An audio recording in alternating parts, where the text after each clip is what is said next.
এখন থেকে আপনার প্রিয় সিরিয়ালগুলো ফ্রিতে দেখুন এক্সক্লুসিভলি শুধুমাত্র সান নেক্সটে। এখনই অ্যাপ ডাউনলোড করুন।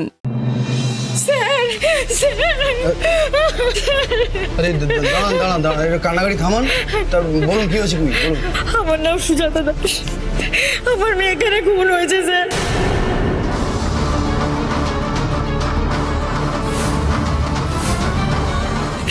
দেখুন দেখুন কাগজে খবরটা পেয়ে ছুটতে ছুটতে এলাম আপনার এখানে। আপনারই মেয়ে? মানে কি নাম ওর? আমার মেয়ের নাম সুমনা দাস।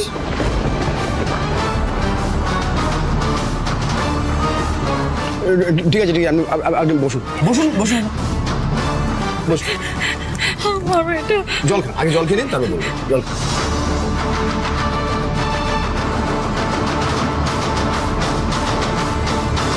এবার বলুন।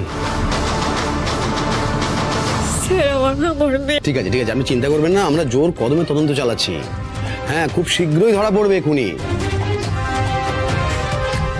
ভালো কথা। বলছি, এই খবরটা আপনি কাউকে জানাননি তো? না, আমি কাগজে দেখেই হন্তদন্ত এখানে চলে এলাম।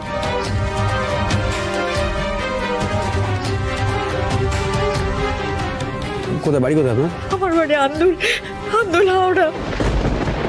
বেশ ঠিক আছে, আপনার কাজ করুন, আপনি বাড়ি ফিরে যান। আর খুনিকে ধরতে পারলে আমরা তৎক্ষণাৎ খবর পাঠাবো আপনাকে, আর আপনি তক্ষুনি চলে আসবেন। দেখুন, আপনার মেয়ের সৎ কাজটা রসুলপুরও করে দিতে পারেন, মানে যদি আপনি চান আমি সেই ব্যবস্থা করে দিতে পারি। আমি ব্যাপারটা একটু গুছিয়ে সংক্ষেপে বলছি। তোমাদের পাঠানো অভিনেতারা অর্জুনের বাড়ির বিষয়টা দেখে নেবে, আর তোমাদের আর আমাদের কাজ হচ্ছে মঞ্জুকে কন্ট্রোলে রাখা। তবে এখানে কিন্তু একটা কিন্তু আছে। কি? মানে যে মেয়েটা মরেছে তার কেসটা নিয়ে কি হবে? এটা নিয়ে তো মনে হয় না কম জল ঘোলা হবে। তাহলে সেক্ষেত্রে আমি দুলাল ধরকে একটা ফোন করছি, ওকে বলছি কেসটা শক্ত হাতে হ্যান্ডেল করতে।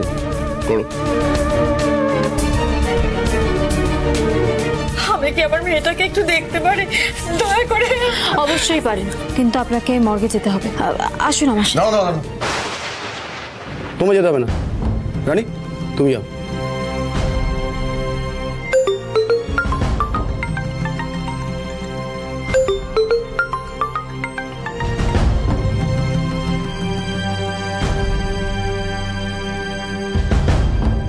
পেপারটা দিন।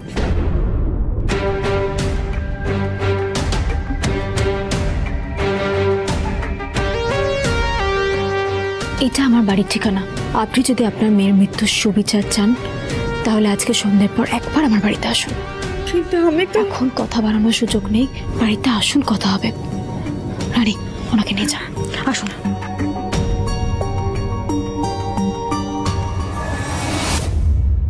রাখুন না, দেখছি তো বললাম। এই দুলাল ধর বলছে এখন থানায় ওই মরে যাওয়া মেয়েটার মা এসেছে। কেসটা তো তাহলে ঘেঁটে যাচ্ছে, কি হবে তাহলে?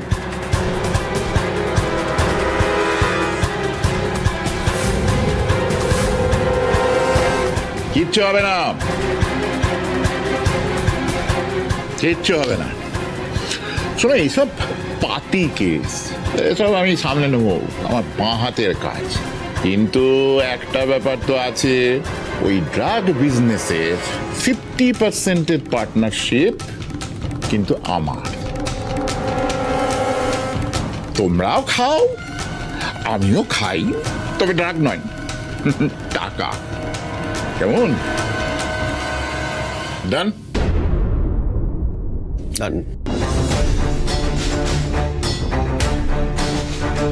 বেশ, তাহলে এবার তোমরা ফিরে যাও, আর ফিরে গিয়ে নিশ্চিন্তে ছোলা খেতে খেতে বাদ বাকি নাটকটা দেখো, কেমন?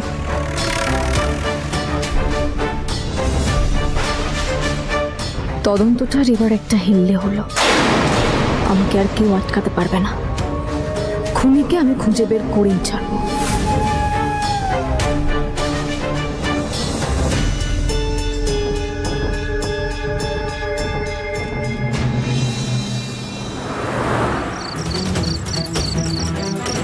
ওনার তো এতক্ষণ চলে আসার কথা, এখনো আসছেন না কেন? আর অর্জুনই বা সন্তোষবাবুকে নিয়ে কখন আসবে? সামনাসামনি সব কথাবার্তা বলে নিতে হবে, হাতে খুব একটা সময় নেই। মঞ্জু, এত দেরি হলো কেন? আরে আমারই কাজ ছেড়ে বেরোতে একটু দেরি হয়ে গেল। চলো চলো। না না দাঁড়ান, ওই মেয়েটির মা আজকে থানায় এসেছিলেন, আমি ওনাকে আমার বাড়ির ঠিকানা দিয়েছি, কিন্তু এখনই তো আসার কথা। এই তুই ওনাকে তোর বাড়িতে আসতে বলেছিস? তখন থানায় অনেকে ছিল, আমার বাড়ি ছাড়া আর কোনো নিরাপদ জায়গার কথা আমার মাথাতেই আসেনি।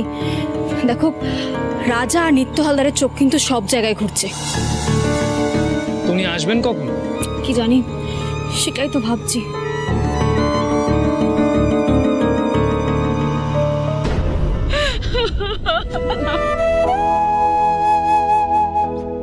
কি হয়েছে আপনার? আপনার চোখ মুখ এরকম লাগছে কেন? মর্গে গেছিলাম, আমার মেয়ের মরা মুখ দেখে এলাম। আমার মেয়েটা। দেখুন, আমি বুঝতে পারছি আপনার কষ্ট হচ্ছে, সেটাই স্বাভাবিক, কিন্তু এভাবে কান্নাকাটি করলে আপনার শরীর খারাপ হয়ে যাবে।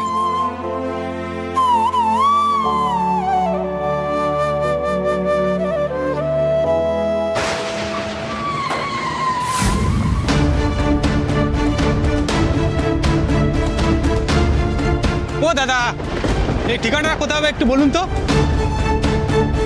কই দেখি।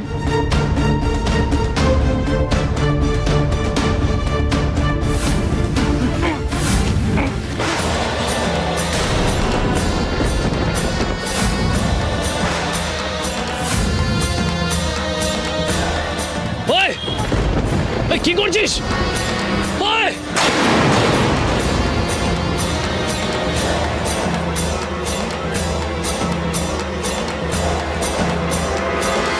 লোকটা কে ছিল গো? ওর ওই ছেলেগুলো গো বাকারা, ওই লোকটাকে গাড়িতে তুলে নিয়ে চলে গেল কেন গো? এখানে সব কি হচ্ছে? আমার খুব ভয় করছে মঞ্জু, বড্ড ভয় লাগছে। আপনি ভয় পাবেন না, আমি আছি তো, আর অর্জুনও তো আছে।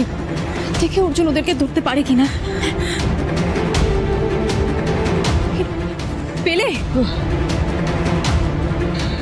ঝড়ে বেগে বেরিয়ে গেল। আমি ওই পুকুর পাড় পর্যন্ত ফলো করলাম, কিন্তু ওদের ওই নাম্বারটা নোট করেছি।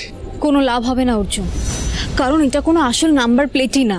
আর যদি আসল হয়েও থাকে, তাহলে খড়ের গাদায় সূচ খোঁজার মতো কঠিন। সব থেকে বড় সমস্যা কি জানো? বড় বাবু থেকে কোনো সাপোর্ট পাবো না, যদিও কোনোদিন পাইনি।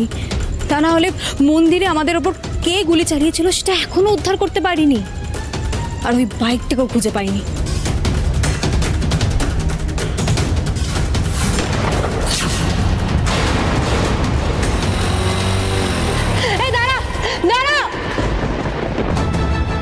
আমাদের সাথে কেউ নেই অর্জুন, শুধু দুটো জিনিস আছে, এক বুদ্ধি আর আমাদের একসাথে থাকা।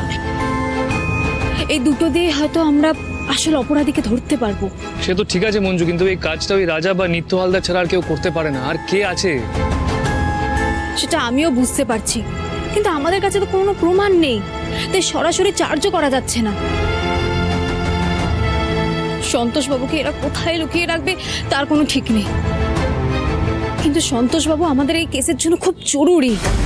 আর শুধু কেসের জন্যই কেন বলছি, মানুষ হিসেবে ওনার কোনো ক্ষতি হতে দিতে তো আমরা পারি না। উনি আমাকে সাহায্য করেছিলেন, আমাকে সাহায্য করার জন্য যদি ওনার কোনো ক্ষতি হয়ে যায়, আমি নিজেকে কোনোদিনও ক্ষমা করতে পারবো না অর্জুন।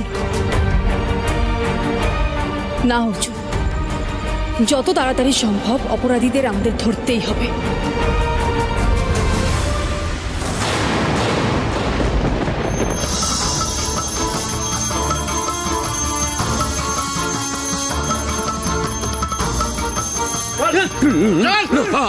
আমাকে মারবেন না, ছেড়ে দিন আমাকে, ছেড়ে দিন, আমাকে মারবেন না, আমাকে ছেড়ে দিন, আমার ভুল হয়ে গেছে, ছেড়ে দিন আমাকে,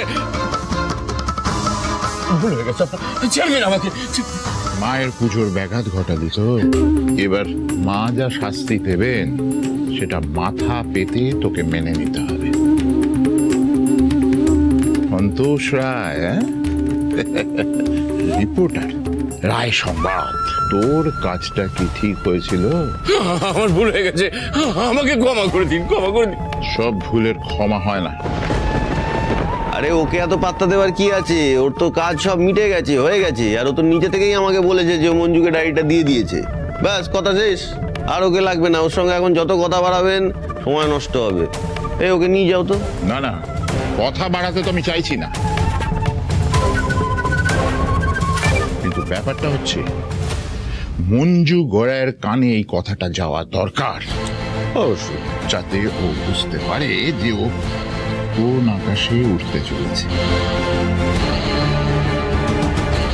শোন, তোরা একে নিয়ে গিয়ে ওই ভ্যাটের সামনে শ্বাসটা বন্ধ করে দিই। নিয়ে যা।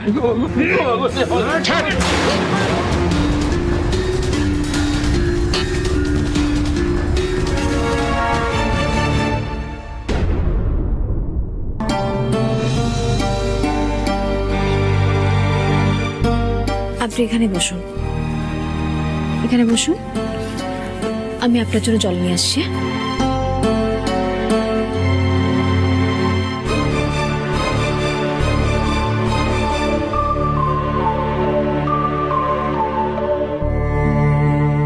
এই নিন, জলটা খান।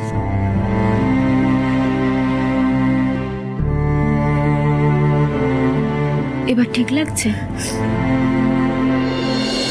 এবার তাহলে আপনাকে কয়েকটা প্রশ্ন করি। আপনার মেয়ের ব্যাপারে আমাদের কিছু বলুন। আমরা কেউই আপনার মেয়ের ব্যাপারে কিছু জানি না। ওর নাম সুমনা, সুমনা দাস। ছোটবেলা থেকে সিনেমা সিরিয়ালে অভিনয় করতে চাইতো। এই স্টুডিও সেই স্টুডিও দৌড়ে দৌড়ে বেড়াতো। কিছু কিছু ডিরেক্টর অভিনেতার সাথে আলাপ পরিচয়ও হয়েছিল জানেন। মাঝে মাঝে কিছু কিছু পার্টিতেও যেত, দু একটা ছোটখাটো কাজও করেছিল। আমার কোনোদিনই এগুলো খুব একটা পছন্দ ছিল না, কিন্তু কি করব বলো, একটা মাত্র মেয়ে। সেভাবে বারণও করতে পারিনি কখনো। ছোট থেকেই ওর এটা স্বপ্ন ছিল। কিন্তু কলকাতা থেকে এই রসুলপুরেও কেন আসতে গেল, আর এখানে এসে কি যে হলো, কিসের সাথে জড়িয়ে পড়লো যে ওকে খুন হয়ে যেতে হলো, আমি তো কিছুই বুঝতে পারছি না। আপনি শান্ত হন, শান্ত হন। আমরা সব প্রশ্নের উত্তর পাবো। কিন্তু আমার মেয়েটাকে তো আর কোনোদিনও ফিরে পাবো না।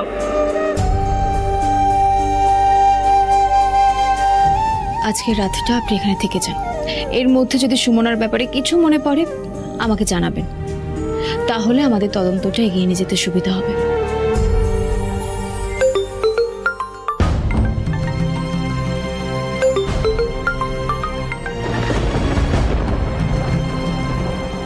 আপনি আমার উপর ভরসা করতে পারেন। এটা ঠিক যে আপনার মেয়েকে আমি আর কোনোদিনও আপনার কাছে ফিরিয়ে দিতে পারবো না, কিন্তু আপনার মেয়ে যারা এই ক্ষতি করেছে তারা শাস্তি পাবেই।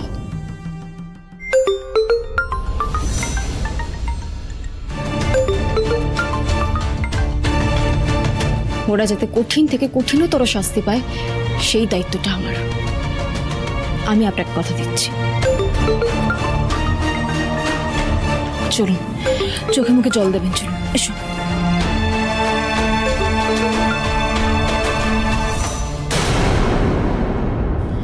আসুন।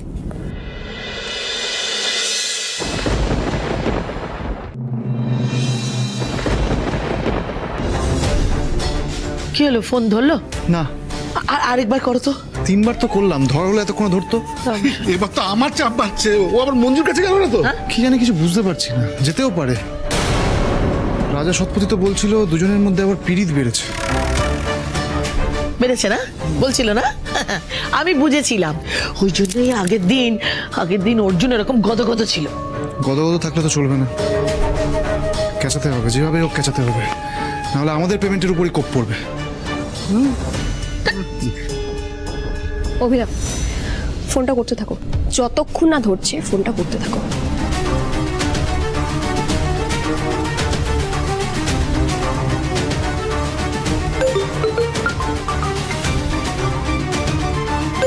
এতবার করে কে ফোন করছে তোমাকে?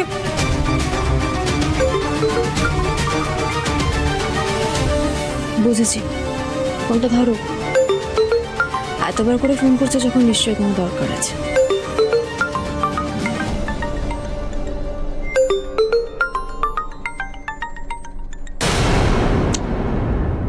কেটে গেল।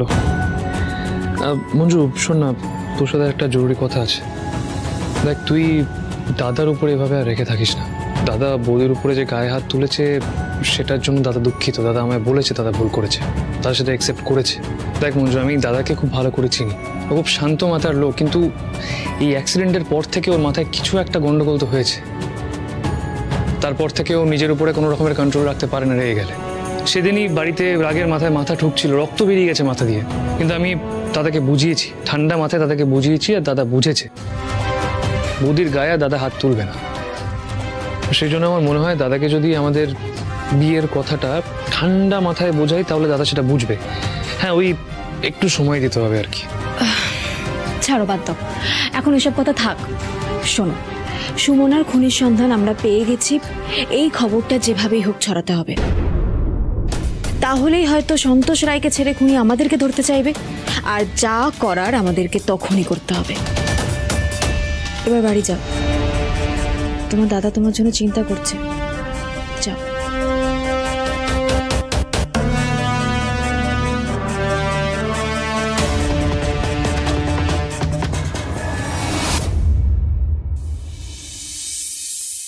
চলো মুনিয়া, বসে থাকলে হবে না, বলো বলো বলো, কত 5 কত হয়? আরে লেখালাম তো একটু আগে, 5 কত, কর গুনে গুনে বলো। 4 যদি 32 হয় 5 কত হবে? হাতে গোনো, কর গোনো। 32-এর পর 8 গোনো। হ্যাঁ, 32, 33, 34, 35, 40। হ্যাঁ 40, very good, very good girl.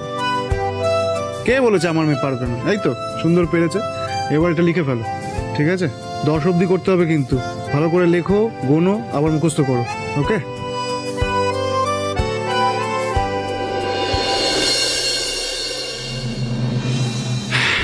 পাঁচাটে 40,000 টাকা যদি আমাদের কাছে থাকতো তাহলে কত কিছু না করে ফেলতাম। কি বলো অদিতি? কি কি করতে? অনেক কিছু, সংসারটা গুছিয়ে নিতাম। অভি, সংসার গোছাতে কি কি লাগে? অনেক কিছু। ভালো আঙ্কেল,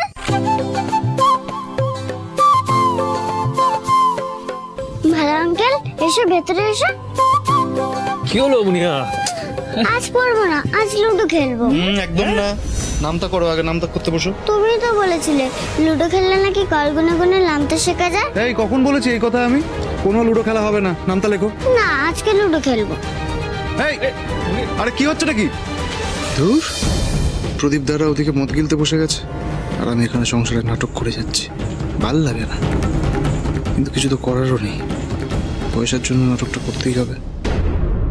অভি প্লিজ, তুমি আর না করো না, দেখো কতদিন পর আমরা একসঙ্গে হই হই করছি, প্লিজ একদম লুডো খেলি। এক সেকেন্ড, তোকে যে আমি অতবার ফোন করছিলাম, ফোন ধরলি না কেন বলতো? আরে আমি ওই বাইক চালাচ্ছিলাম, তাই পারিনি তুলতে। মিয়া, সেই আমি তো ঘাসে মুখ দিয়ে চলি রে। তাহলে আমি আর তুমি এক টিমে তো? হ্যাঁ হ্যাঁ, মানে না না, আমি আর মুনিয়া এক টিমে। বাবা প্রথমে তুমি চালাও। বলছি আমরা একা একা খেলবো? প্রদীপ কাকুদের ডেকে নি, সারাদিন ওরা নিজেদের মতো থাকে, কি করে না করে জানি না, দেখে নি। না না, তাহলে তুমি খেলবে না, ওদের সঙ্গে গল্প করতে বসে হবে। আজ তুমি আমার দলে খেলবে। বলছি দাদা, শোন না, তুই আসার পর থেকে তো তোকে আমরা আলাদা করে একদমই পাইনি, সবসময় ওদের সাথে। এবার যদি একটু আমরা এই কজন মিলেই খেলি তাহলে। এতটা ভালোবাসিস তুই আমাকে? বেশ, ঠিক আছে, কাউকে আর ডাকছি না, আমরা আজকে এই কজনই থাকি, আমরা ফ্যামিলি। মাছ হয় হয়নি বৌদি তোমার? চলো। হ্যাঁ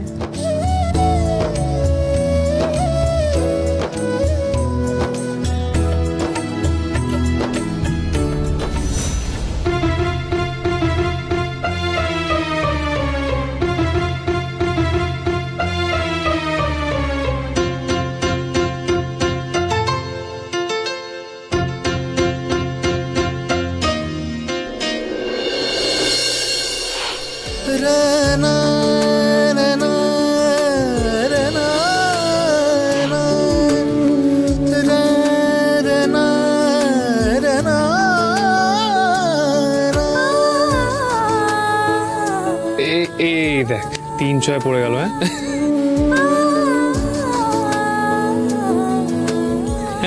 আচ্ছা দাদা, বলছি তোর সাথে একটা কথা ছিল। হ্যাঁ বলে ফেল। আসলে কালকে মঞ্জুর জন্মদিন, ও আমাদের সবাইকে নিমন্ত্রণ করেছে, তুই যাবি? পুলিশের জন্মদিন? যাবো যাবো, আমি সকাল থেকে যাবো। মুনিয়া, তুমি না গেলে তো জন্মদিন হবেই না। তো দাদা আমি বলছিলাম তুই কি যাবি? তুই গেলে খুব ভালো হতো।